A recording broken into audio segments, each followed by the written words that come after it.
The crew of a passenger jet search in vain for their airport. Look carefully. Rain is making it impossible to see. It's like missed approach. Go around. More than 200 passengers are on board. As I turned around, a huge fireball came out.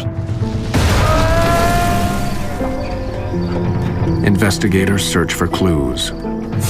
Could a vital missing piece of equipment be responsible for the crash? I think the best way to describe that would have been irresponsible.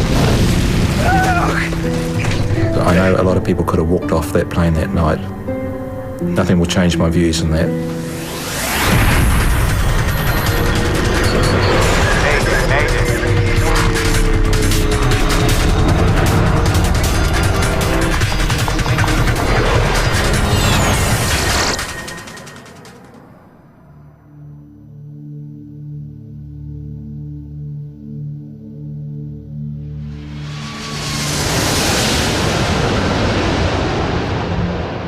Nimitz Hill, Guam, August 5th, 1997. Once the site of fierce American offensives during World War II. For over 50 years, there has been peace here.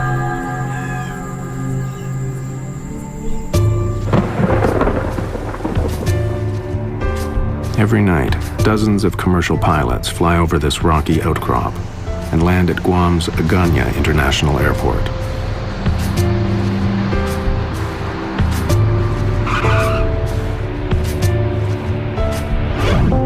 Flights come from airports all across Asia.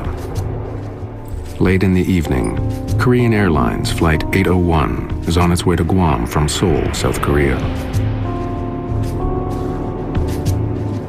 42-year-old Captain Park Young-chol is at the controls. A former Air Force pilot, Park has been flying 747s for more than 6 years.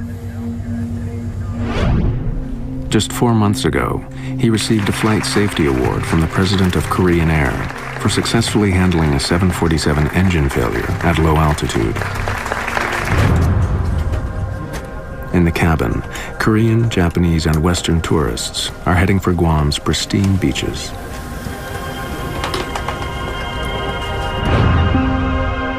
Guam is a U.S. territory and run under U.S. law. The island is tiny, fewer than 600 square kilometers, but there's enough sand to keep people coming. –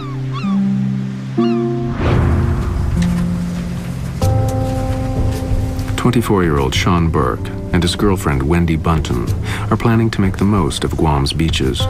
They're flying in from San Diego for a vacation.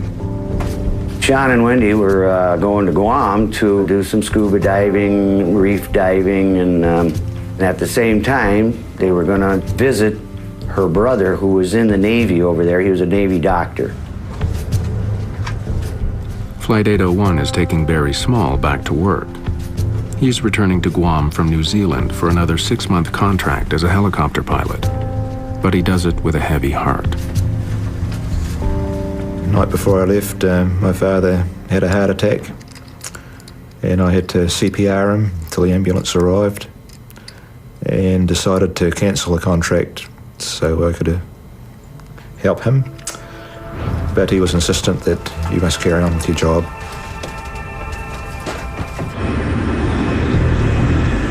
The flight is still a couple of hours from Guam when the calm evening is brutally interrupted.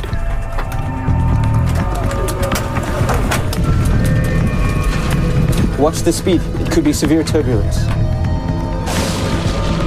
Make an announcement to have everyone in their seats with seatbelts on. Ladies and gentlemen, this is your first officer speaking. Even an experienced flyer like Barry Small is surprised. There was no lead up to this turbulence, and anybody that wasn't strapped down was going to be airborne, that's for sure. The lockers were rattling, and anything in those lockers was bound to break. It was a horrendous shudder. It's heavy turbulence, but the crew ride it out. Eventually, the flight returns to normal. Ladies and gentlemen, this is your first officer speaking. We have cleared the turbulent area.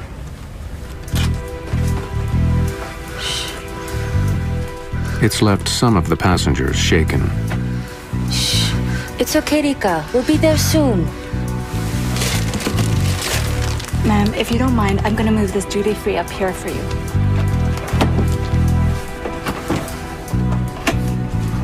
The cabin crew cleans up,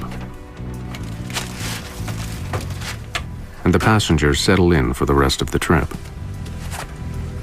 Because of the 12-hour stopover in Seoul and no change of clothes, it was getting rather uncomfortable in a tropical environment, and I took my shoes off just to relax a little bit and feel more comfortable.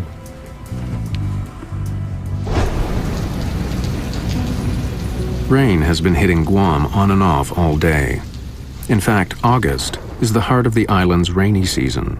Small showers can pop up unexpectedly, making flying unpredictable. In that particular part of the world, they have what's called a top hat thunderstorm. That is a very small thunderstorm that builds up all times of the day, and it's very short-lived, so it wouldn't hamper the pilot's ability to actually conduct the approach. It's going to just obscure his view for some period of time while they're transiting through it. Just past 1 in the morning, Korean Air Flight 801 makes initial radio contact with Kurt Mayo, the radar controller at Guam's airport. Guam Center, Korea 801, leaving level 410 for 2,600. Korean Air 801, roger. The crew aren't the only ones preparing to land. After more than 3 hours of flying through the night, the passengers get ready for the airport. Captain Park has navigated Nimitz Hill 9 times before, but this time there's a major difference. At airports around the world, pilots land with the help of a glide slope, a system of electronic beacons that assists planes to safely touch down. If pilots follow the directions given by the glide slope, it guides them to the foot of the runway. The glide slope beacon at the Guam airport has been removed for scheduled maintenance. Pilots have been notified that it will be out of service for 2 months. Without the airport transmitter, Park's glide slope indicator in the cockpit is useless. Landing without a glide slope is rare, but it does happen. But impaired navigation is only part of the problem. Captain Park is fighting exhaustion. Really sleepy. Now, as the plane approaches Guam, clouds and rain block their way. Captain, Guam condition is no good. It's raining a lot. It's been several hours since Captain Park and his crew left Seoul. Now the rain is making the late flight more difficult. Tired and fighting the weather, the crew begin their final approach to the airport.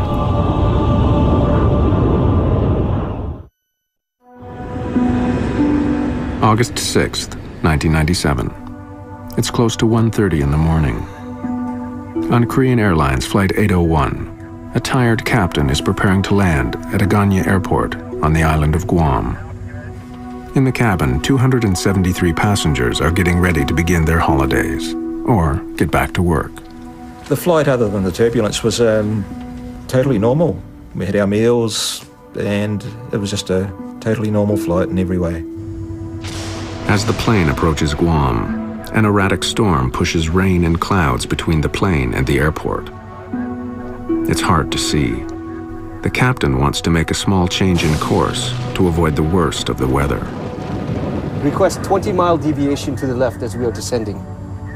Guam Center, Korean 801, Request deviation 10 miles left of track. Korean Air 801, roger. Veering around cloud cover, Captain Park Young-chol struggles to get a clear view of his approach. And finally, he sees what he's been looking for. It's Guam. Guam.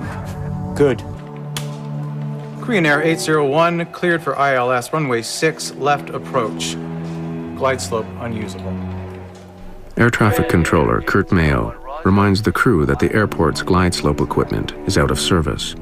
It would normally help them find the runway, but since it's under repair, it isn't sending out any signals. Then, with the crew in the middle of their landing sequence, something unexpected happens. The glide slope on their plane seems to come to life. Is the glide slope working? The glide slope, yeah? Yes. Yes, it's working. Why is it working? It's a confusing moment. Unsure what's happening, the crew continue to prepare for their landing. 60 check, gear down. Check. Approaching 1400. Since today's glide slope condition is not good, we need to maintain 1440. Please set it. Set. At 40 minutes after 1 in the morning, Guam controller Kurt Mayo once again makes contact with the crew. Korean Air 801, contact the Ganya Tower 118.1. He passes the plane onto the airport tower and says goodbye in Korean. Ganya Ikaseo. 수고하십시오. 118.1. It's the last time he'll ever talk to the crew of the jetliner. The guy working here probably was a GI in Korea before. Aganya Tower, Korean Air 801 to intercept the localizer 6 left. Korean Air 801 Heavy, Aganya Tower. Runway 6 cleared to land. Korean 801 Roger, clear to land 6 left. Flaps 30. Flaps 30. As the plane descends, cloud and rain close in again. They've lost sight of the airport. Look carefully. Ladies and gentlemen, we're preparing for landing at Aganya International Airport in Guam. Please return your seats to the upright position, fasten your seatbelts, and prepare for landing.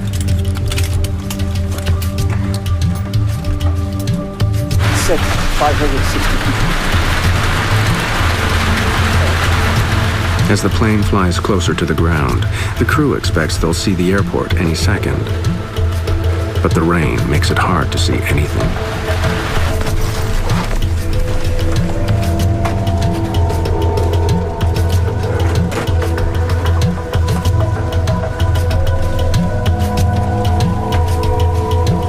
Isn't the glide slope working? Wiper on. Then, a computerized voice fills the cockpit. 500. It's the ground proximity warning system, which tells the crew they're just 500 feet in the air. But they still can't see anything out the windows.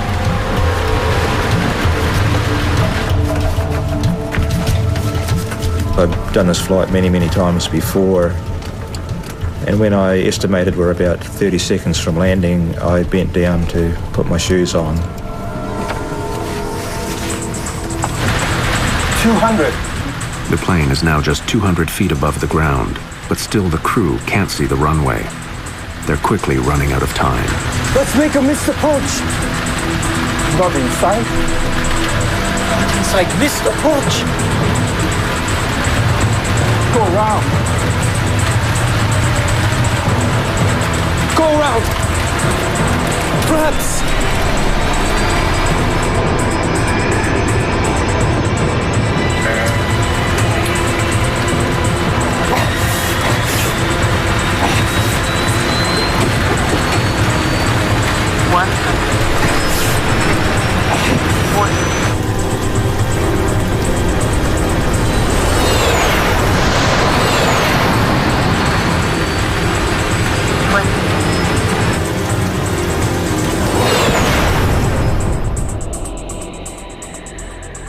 I had no doubts this was still just a normal landing, and the aircraft went on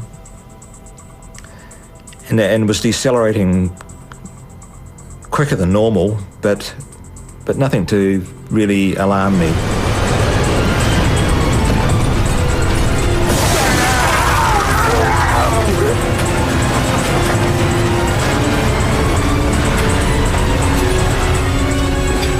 Things were getting pretty serious then. The aircraft was starting to break apart. I forced myself up to look, and there was just bottles, bags, everything you can imagine was coming out. Only way I can really describe it is like about 1,000 737s landing all at once. On a wooded hillside in Guam, the shattered plane finally grinds to a halt. In the early hours of the morning, a Korean Airlines 747 has crash-landed on the island of Guam.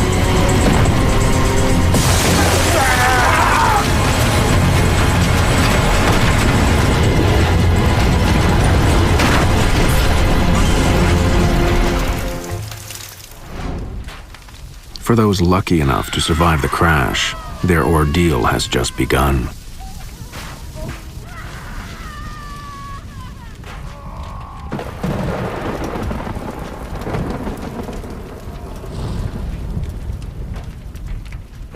I was too scared to undo my seatbelt at that stage because I was waiting for the next bounce to go over another ravine or whatever was going to happen next.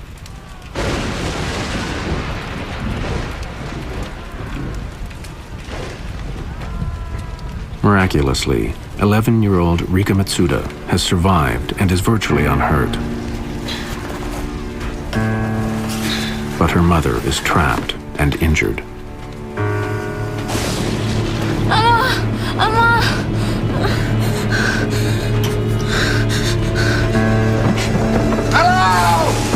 Barry Small is also injured and terrified that fire is sweeping through the plane.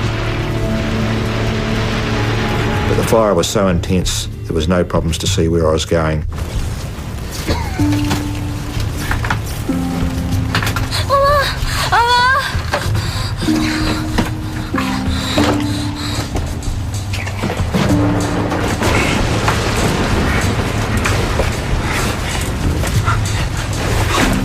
If help doesn't arrive soon, those who survived the initial crash may be trapped inside the cabin.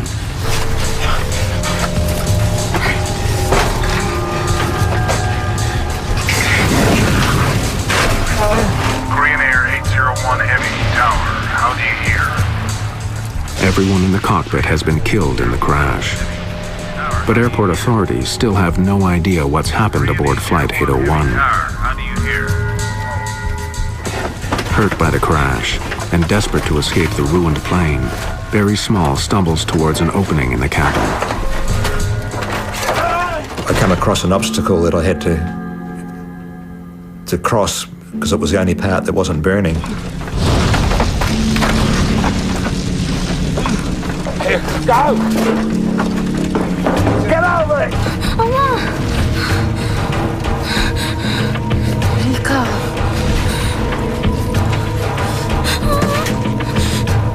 Rika's mother tells her daughter to get out of the burning plane. Go now, get out of here. Go! The fire is spreading quickly. As passengers struggle to deal with the disaster, rescue workers don't even know the plane's gone down.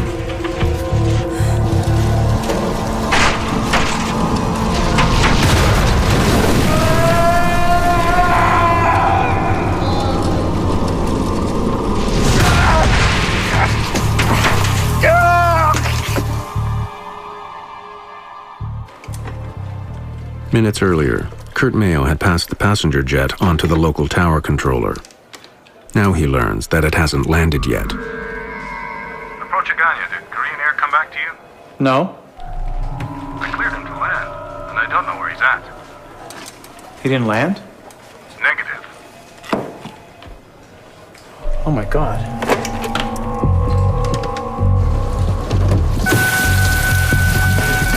Within minutes, Guam Fire Chief Chuck Sanchez is en route. I was thinking, my God, 747, where's it at?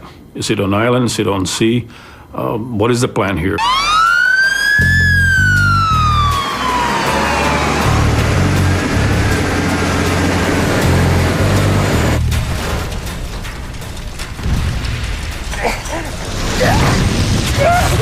Small has a badly broken right leg.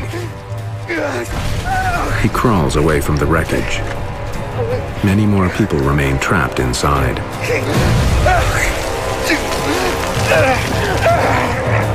Lying there, it just sounded like a battlefield.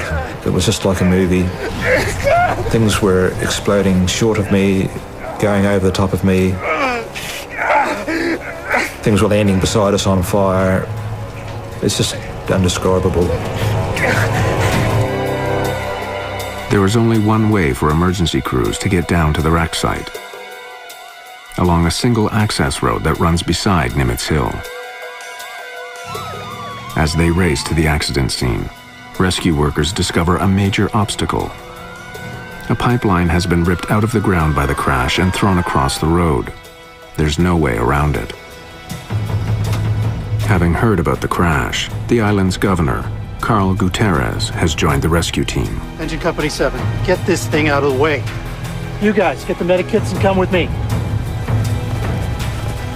We reached the closest point of approach to the crash site. You gentlemen, turn on whatever lights you got to guide us down this path, and let's do it.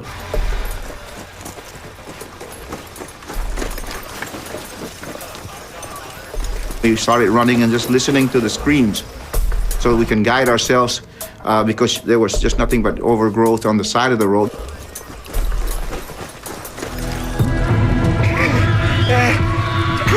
At the site of the crash, flames are devouring the wreckage.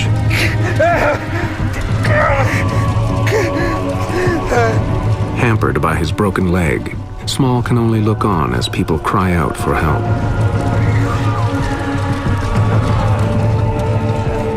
I lay at that bank for the whole night.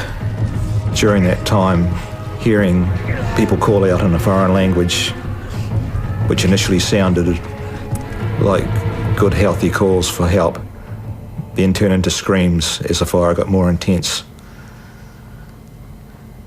And after a period of time, the fire even grew worse, and the screams faded away. Finally, almost an hour after the accident, Sanchez's crew reaches the site. I split them up into 2 rescue and search units. I need half of you guys to start from the tail end, and I need the other half to start from the front end of this plane.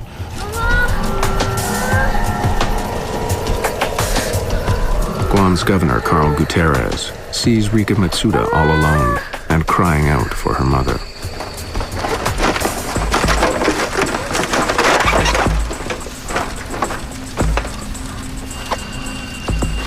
Everything will be okay.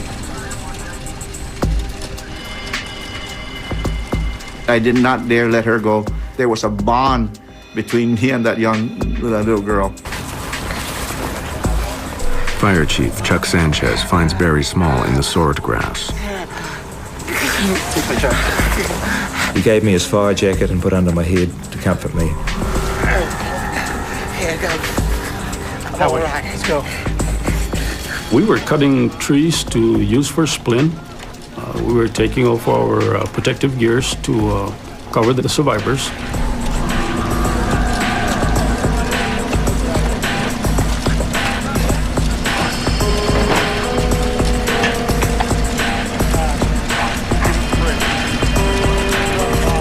It's clear to rescue personnel that for many, they have arrived too late.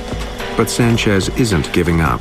He sends a team to search further into the wreckage. Group 2, start at the tail and work forward. Go.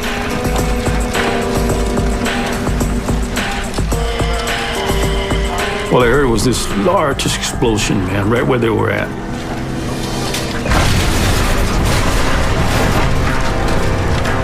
Then I go, did we lose our people?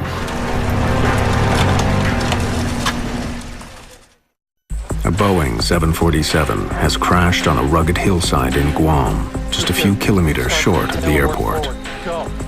There were 254 people on board. As dozens of rescue workers comb through the wreckage, an explosion rips through the remains of the plane.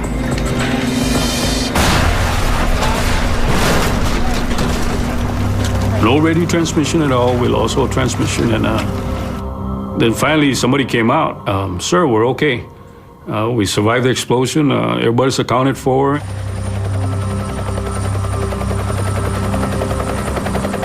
It's not until the dawn finally comes that rescue workers can see the extent of the damage. The plane has spilled down the mountain and broken into several large pieces. Only 26 people survived the disaster.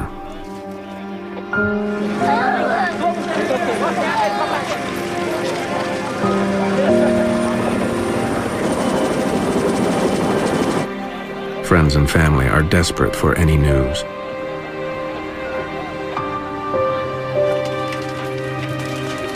Many bodies are burned beyond recognition. Although most of the passengers are Korean, Sean Burke and his girlfriend, Wendy Bunton, are among a few Americans on the flight.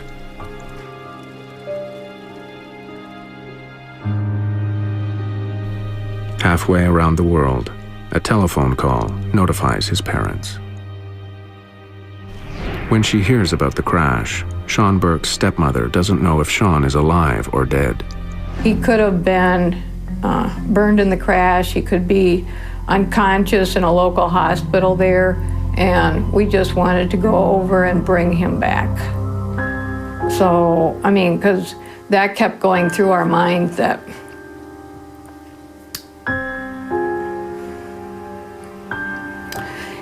he possibly could be laying on the hillside.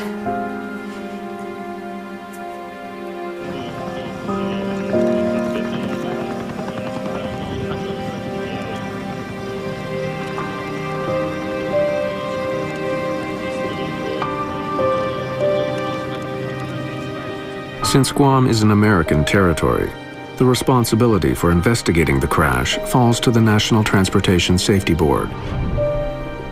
Greg Feith is the lead investigator.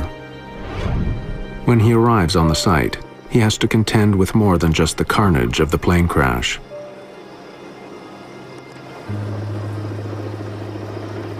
Grieving family members surround the scene, making it especially difficult for investigators to work.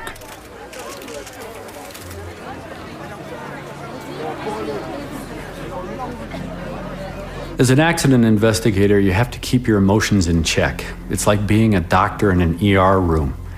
You see this devastation, you see this tragedy unfolding in front of you. You hear about all of the sad stories, especially when there are kids and innocent people involved.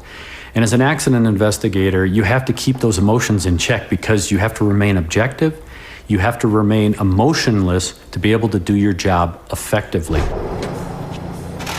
One of the first things we did was we went out on site and we did what we call a site survey. We had to really get an understanding of what we were dealing with as far as the wreckage and how we were going to conduct the on-scene investigation. During the preliminary investigation, Feith finds that large sections of the plane are almost completely intact. The airplane landed relatively under control. That is, that the pilot basically landed the airplane into the trees and into that terrain. Unfortunately, it was 3 miles from the airport. Investigators find a number of items that survived the crash and the fire that followed. They include the landing chart the crew was using as it approached the Guam airport, and Captain Park's travel bag, which contains a variety of prescription drugs.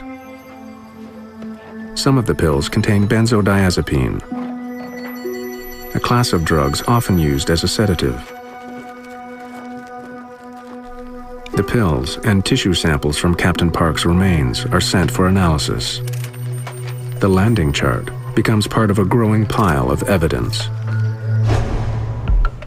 Using information from the jet's flight data recorder, investigators recreate the plane's flight path. The relatively gentle slope of its descent supports Feith's belief that the jet all but landed on the hillside.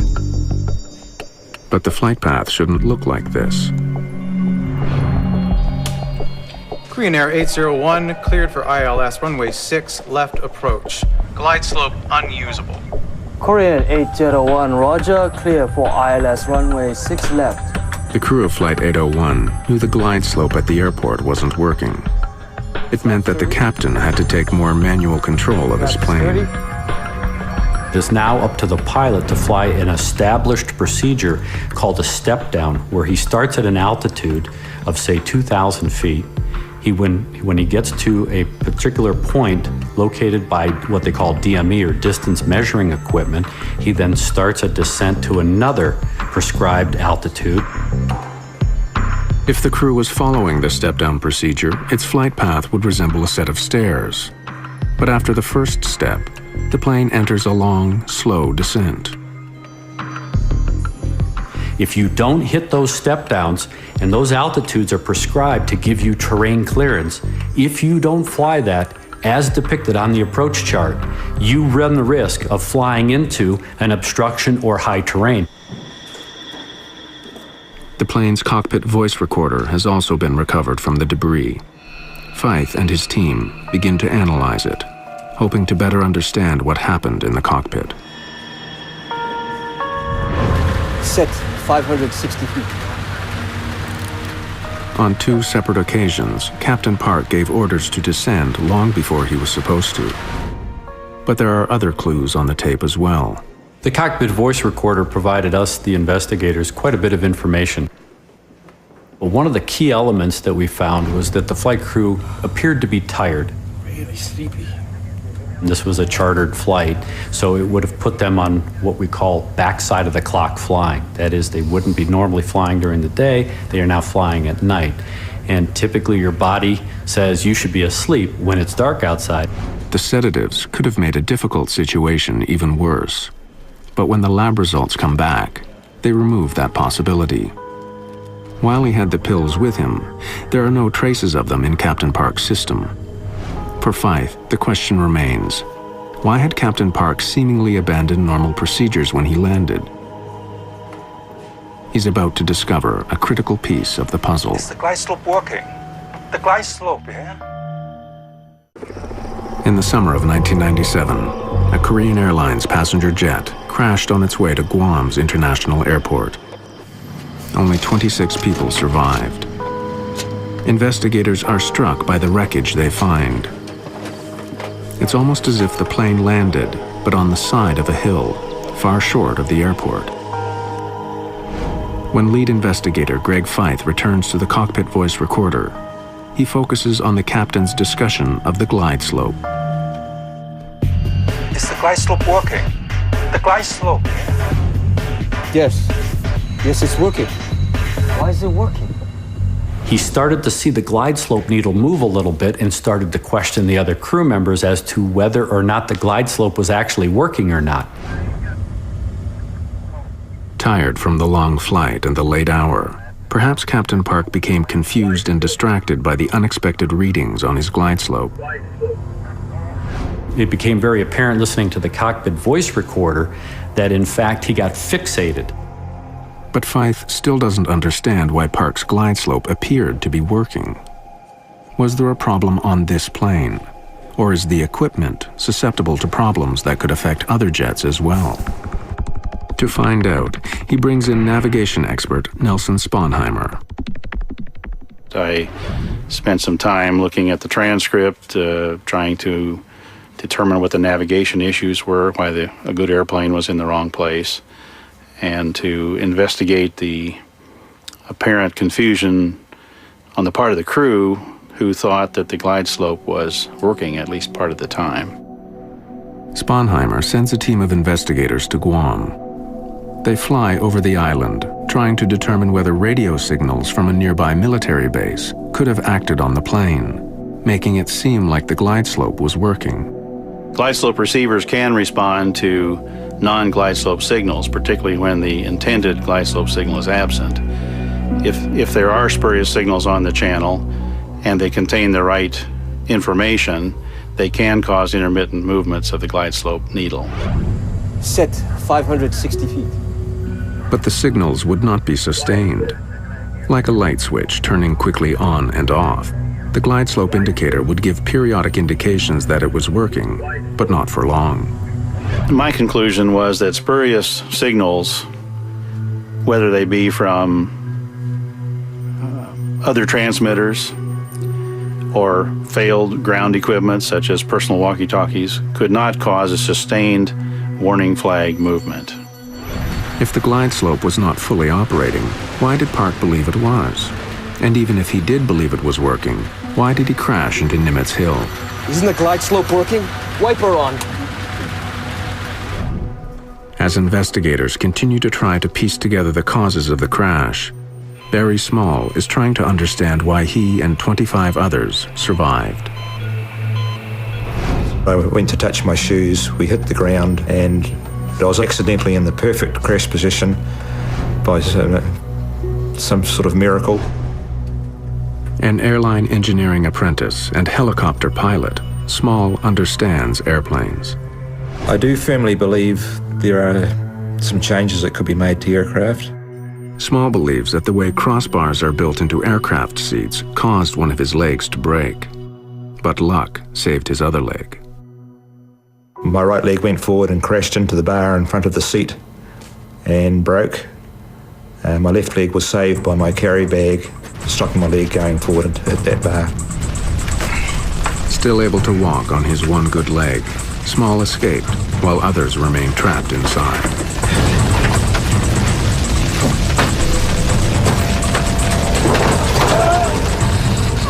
Since she's young, Rika Matsuda's legs are shorter than a normal adult.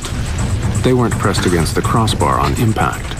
Rika was able to escape the plane. Go now, get out of here. While her mother died.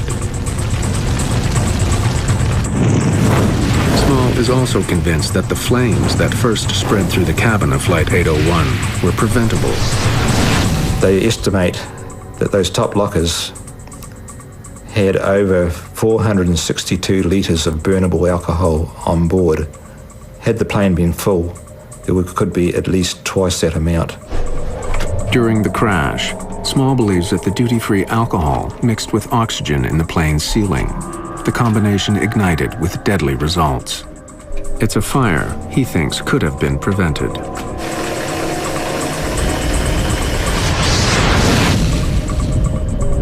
Why have this risk, alcohol and oxygen?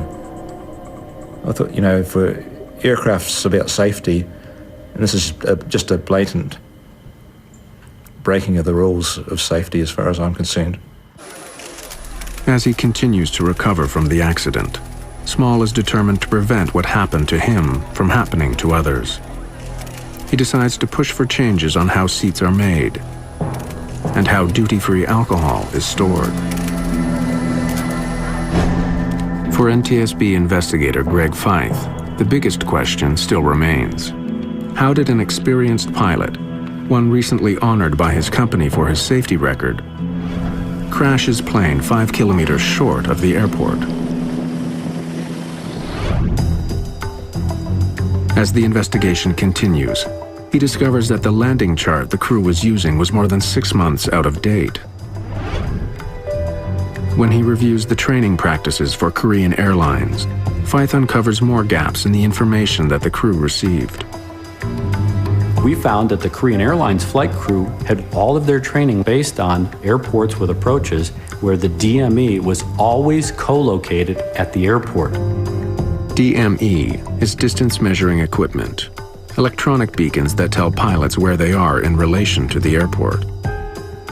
Often, the final beacon is found at the foot of the runway.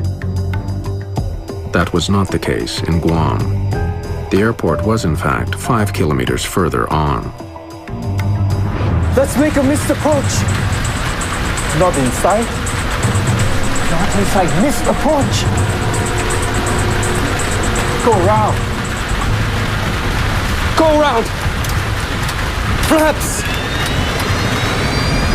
We think that based on fatigue and some of their training, that in fact, when the flight crew crashed the airplane, when the counter got to 0, they thought the airport should be there.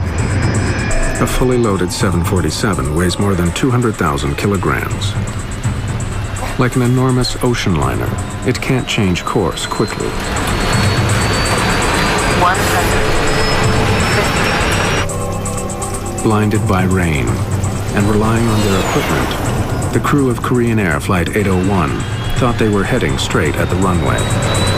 When they realized something was wrong, it was too late. As the investigation continues, Feith and his team make a startling discovery. There was equipment on the ground that would have given the crew more time to react, but it had been disabled on purpose. In August of 1997, the crash of Korean Air Flight 801 took the lives of more than 200 people.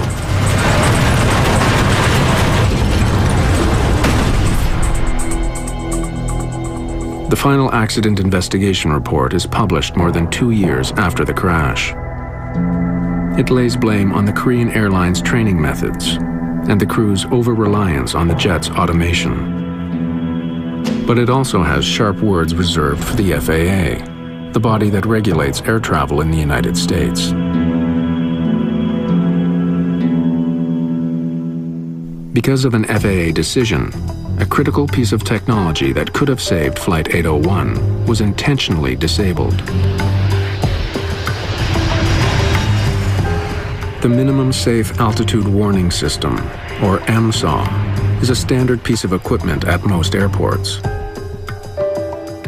But in Guam, the FAA had made a critical change to the way it was used. Contact the Aganya Tower. MSAW uses radar to watch the planes as they come into the airport. If they're too low, a warning is given to air traffic control, who can then relay it to the crew. But in Guam, the system kept giving false readings to controllers. The controllers kept getting these nuisance warnings. They redesigned the software and moved the limitations of the MSAW further away from the airport, where it afforded no one a level of protection. Instead of watching the planes as they neared the airport, the system in Guam now tracked them when they were more than 80 kilometers away, over the ocean. I think the best way to describe that would have been, and should be, irresponsible. Because you've taken this system that was designed as a level of protection, not only for the controller, but you've taken the protection away from the flying public. For the passengers and crew of Flight 801, the lack of the MSAW system sealed their fate. If the system had been working, the crash could have been avoided. Without it, the crew had no warning at all.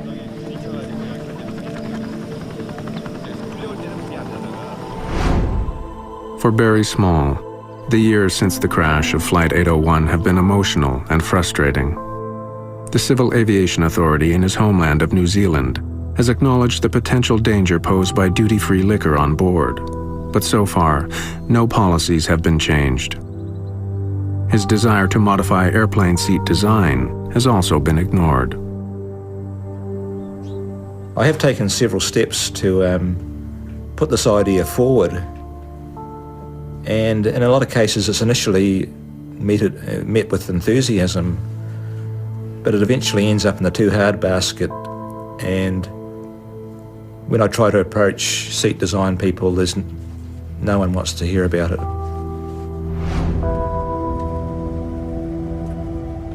Sean Burke was never officially identified as a victim of Flight 801. Wendy Bunton was positively identified, but DNA samples only proved that a white male was on the plane near her. Bill and I never gave up hope that Sean had survived the crash.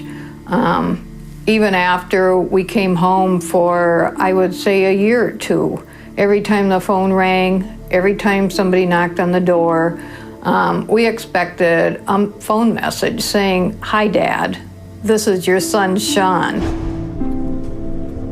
For Sean's father, the deep sorrow of the crash will never completely leave. For me, the grief of Sean's loss never ends. Hasn't gotten better, hasn't got worse. Just another day. For everybody else, it's gone. You know, I expect people to move on, but I'll be this way till the day I'm with him again.